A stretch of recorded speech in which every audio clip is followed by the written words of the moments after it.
यार नेटवर्क नहीं आ रहा है।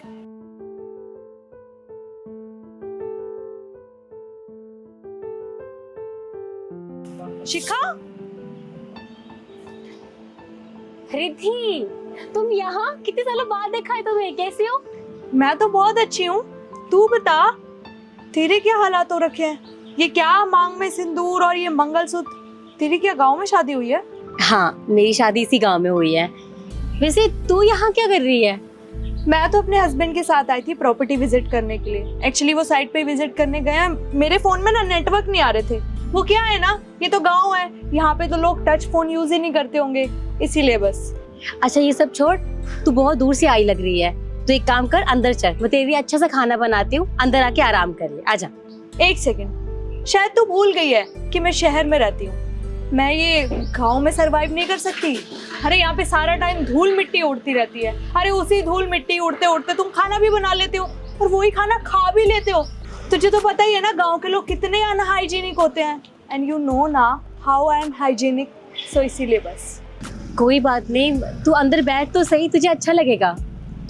तू अब इतना फोर्स कर ही रही है तो चल लेती हूँ मैं अंदर। एसी वेसी तो है ना तेरे घर में? इतनी गाँव में एसी नहीं होते, शुद्ध हवा होती है। वैसे पंखा है। पंखा? कूलर भी नहीं है? नहीं, कूलर नहीं है। वैसे मुझे पता ही था। कोई नहीं, मैं कर लूंगी मैनेज। चल। देखो ये मेरा छोटा सा घर, इनसे मिलवाती हूँ। तो सही कहा आपने। बाबूजी, माँ जी, इनसे मिलो। ये मेरी दोस्त है रिद्धि, शहर से आई है। नमस्ते बेटा। रिद्धि तुम बैठो ना। इस पे बैठूं? हाँ बैठो। तुम बैठो, मैं तुम्हारे लिए अच्छी सी चाय बना के लाती हूँ। एक सेकंड शिखा, कॉफी नहीं है क्या तुम्हारे घर में? गांव में सब चाय पीते हैं रिद्धि।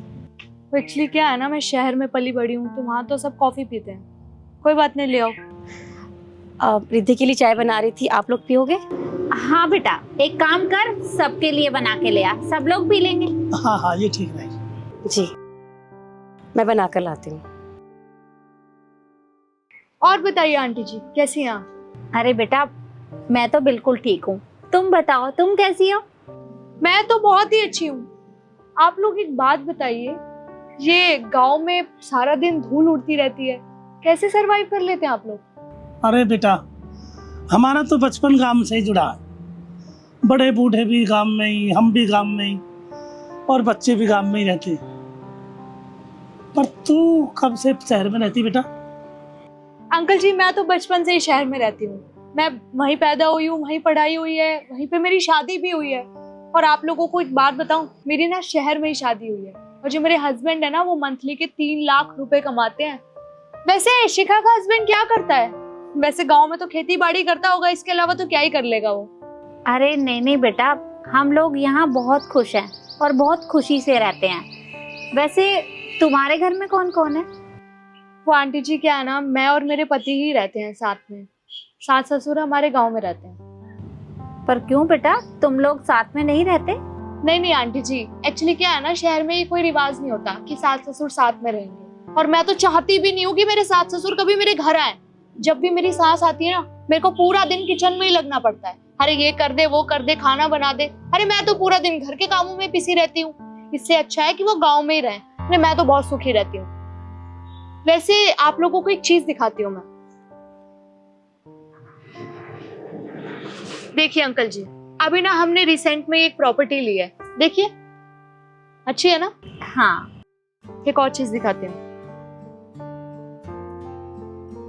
ये देखिए अंकल जी, ये हमारे घर का फर्नीचर है। और जो सोफा देख रहे हैं ना, ये कुल 2 लाख रुपए का है। अरे फर्नीचर ही 25-30 लाख रुपए का है। और रही बात शादी की, शादी में तो 2-3 करोड़ का खर्चा आया है। आप लोगों को कहाँ ही पता होगा कि करोड़ में कितने जीरो लगते हैं, है ना? वैसे शिखा क्या लाई है दहेज में?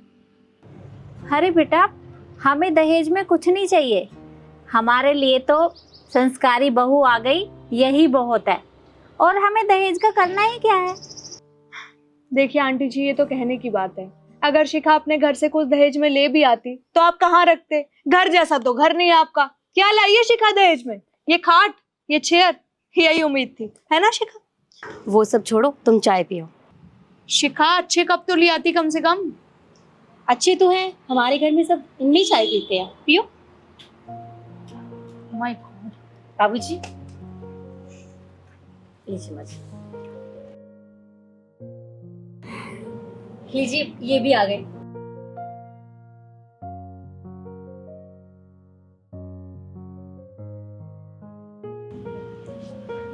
आपका दिन कैसा रहा? अच्छा रहा। बाबूजी राम राम, माँ राम राम। राम राम राम राम बेटा। अरे बेटा वो खेत में खाद डाल दिया? हाँ बाबूजी, खेत में मैंने खाद डाल दिया और दूसरे में पानी भी चला दिया है। और वो कीटनाशक दवाई? कीटनाशक दवाई भी डाल दी है। अब हमारी फसल में कीटाणु बिल्कुल भी नहीं लगेंगे, फसल एकदम सुरक्षित रहेगी। ये बढ़िया किया बेटा। बस। और बेटा वो कितने दिन से घर में पैसे रखे हैं, मैंने कितनी बार बोला है बैंक में जमा करवा के आ जा। माँ आपको पता तो है खेत का काम कितना है। अभी पानी भी चला कर आया हूँ, दवाई भी डाली है, खाद भी डाला है। 1-2 दिन में शहर जाऊंगा तो बैंक में पैसे डलवा दूंगा। और वैसे भी पैसे घर में ही तो रखे हैं, बाहर थोड़ी ना है। आप चिंता क्यों करते हो इतनी? अरे बेटा इतने ज्यादा पैसे घर में रखना ठीक नहीं है। तो ठीक है, आप चिंता मत कीजिए, मैं कल ही शहर चला जाऊंगा और पैसे बैंक में डलवा दूंगा। वो आपको बताना भूल गई, मेरी दोस्त आई है शहर से, रिद्धि। आपकी दोस्त? राम राम जी। आप हाथ पैर धो लीजिए, मैं खाना लगाती हूँ। ठीक। आप चाय पीजिए, मैं खाना देखती हूँ। 1 मिनट शिखा, तुझे अच्छे से पता है ना कि आज का जमाना कितना मॉडर्न हो गया है। ये अपने पति के पैर क्यों छू रही थी? अरे घूंघट तक समझ आता है, ये पैर छूना, ये तो अनपढ़ गंवारों वाली हरकतें कर रही है तू। रिद्धि पैर छूना तो हमारे संस्कार है ना, और गांव में तो हर औरत अपने पति के पैर छूती है, हम इज्जत देते हैं उन्हें, और इसमें कोई अनपढ़ और गंवार की बात नहीं है। और देखो मेरी शादी गांव में हुई है और मेरा परिवार ये गांव से है। तुम्हें पता है हम सब एक दूसरे को बहुत प्यार करते हैं। मेरे पति एक किसान है, एक किसान पता है कितनी मेहनत करता है, वो मेरी बहुत इज्जत करते हैं और अपने परिवार की भी। और तुम्हें एक बात बताऊं, तुम कह रही थी ना कि तुम बहुत अमीर हो, तुम शहर में रहती हो, तुम्हारे पास सब कुछ है, तो मेरे पास भी सब कुछ है रिद्धि। देखो ना, इतना प्यार करने वाली सास ससुर, इतनी इज्जत करने वाला पति। तुम एक बात बताओ, तुम कह रही थी ना कि तुम्हारा पति तो बहुत बड़ा बिजनेसमैन है, वो तुम्हारी कितनी कदर करता है। एक बात बताओ, तुम लास्ट टाइम साथ में खाना कब खाए थे, साथ में बैठ के बात कब की थी, कुछ याद है तुम्हें? क्या हुआ रिद्धि, तुम्हें इतना सोचना पड़ रहा है? अच्छा चलो छोड़ो, तुम एक काम करो, तुम अपने पति को फोन करो और उनसे बोलो कि आज साथ में खाना खाते हैं, हम भी तो देखें वो तुमसे कितना प्यार करते हैं।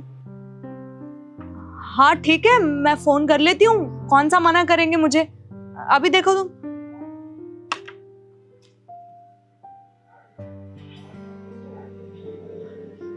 हेलो निखिल, मैं ये कह रही थी कि हम अभी गांव में आए हैं प्रॉपर्टी के काम से।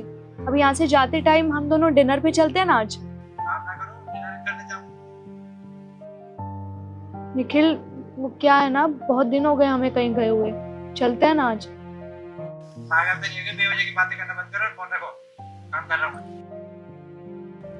रिद्धि परेशान मत हो, देखो ये सब मैंने तुम्हें इसीलिए नहीं कहा कि तुम्हें हमारे सामने शर्मिंदा होना पड़े। मैं बस तुम्हें एक बात समझाना चाहती हूँ, चाहे तुम्हारे पास सब कुछ है, पैसा है, परिवार है, लेकिन तुम्हारे पास ना प्यार नहीं है। शिखा तुम बिल्कुल ठीक कह रही हो। अरे मैंने तो सोचा कि तुम गांव में रहती हो, गांव में तुम्हारी शादी हुई है, तुम्हारे माँ बाप भी गांव से ही हैं। मैं बस सिर्फ तुम्हारे आगे शो ऑफ कर रही थी। देखो शिखा, तुम बिल्कुल ठीक कह रही हो, मेरे पास सब कुछ है, किसी चीज की कमी नहीं है। बड़ा घर है, गाड़ी है, कितना अच्छा फर्नीचर है, पर मेरे पास मेरा पति अच्छा नहीं है, वो मेरी कभी रिस्पेक्ट नहीं करते। तो सही कह रही है शिखा, मुझे तो सच में याद नहीं है कि मैंने लास्ट टाइम उनके साथ बैठ के खाना कब खाया था, मैंने उनके साथ बैठ के 2 पल बात कब की थी। और आज जब मैंने उनसे पूछा तो तूने उनका बिहेवियर देख ही लिया। शिखा बेशक मेरे पास सब कुछ है, पर मेरे पास तेरे परिवार जैसा परिवार नहीं है, तेरे पति जैसा पति नहीं है। तू बहुत लकी है जो तुझे ऐसा परिवार मिला है। हाँ ये बात तो है, मैं बहुत खुशकिस्मत हूँ कि मुझे इतना अच्छा परिवार मिला है। और बेटा तुम कह रही थी ना कि हमें दहेज में क्या मिला है, हमें दहेज में मिली है हमारी संस्कारी बहू। जो एक बेटी की तरह हमारा ख्याल रखती है। और जिस बाप ने अपनी बेटी दे दी तो समझ लो सब कुछ दे दिया। सही कह रही हैं आप। आप सिखा की दोस्त है और मैंने ना आपकी सारी बातें सुनी। आप किसान के बारे में ऐसा सोचती हो? आप तो पढ़ी लिखी हो, आपको ये पता है किसान कितनी मेहनत करता है एक फसल को उगाने में। आपके घर में जो कुछ भी है ना, दाल चावल चीनी, ये सभी चीज़ें किसान उगाता है। दूध दही ये सब भी किसान की वजह से आपके पास पहुंचते हैं, क्योंकि वो पशु पालता है। अगर किसान खेती करना और पशु पालना छोड़ दे ना तो आपकी दिनचर्या बिगड़ जाएगी। बस मैं आपसे इतना ही चाहता हूँ, किसान के बारे में ना ऐसा ना सोचें जैसा आप सोचती हो। जी बिल्कुल ठीक कह रहे हैं आप। तो आई बेटा बात समझ में। हमारा भारत देश एक कृषि प्रधान देश है और हमारा देश दो पहिए पर चलता है, किसान और जवान। जय किसान जय जवान। आई बात समझ में। और आप शहर की बात कर रही हो, ये शहर से गांव नहीं बना, गांव से शहर बना है। कभी शहर में मत रहा कर, कभी गांव में भी आया कर बेटा, और ऐसे संस्कार सीखो। आप भूलो मत, उसी स्कूल में पढ़िए जिसमें हमारी बहू पढ़ी है। अच्छा, अब सारी बातें यही करेंगे? अंदर चलिए, साथ में बैठ के खाना खाते हैं, तब बातें करेंगे। हाँ बेटा, तू खाना लगा, हम अभी आते हैं। जी चलिए रिद्धि। चलो आजा बेटा, बैठ।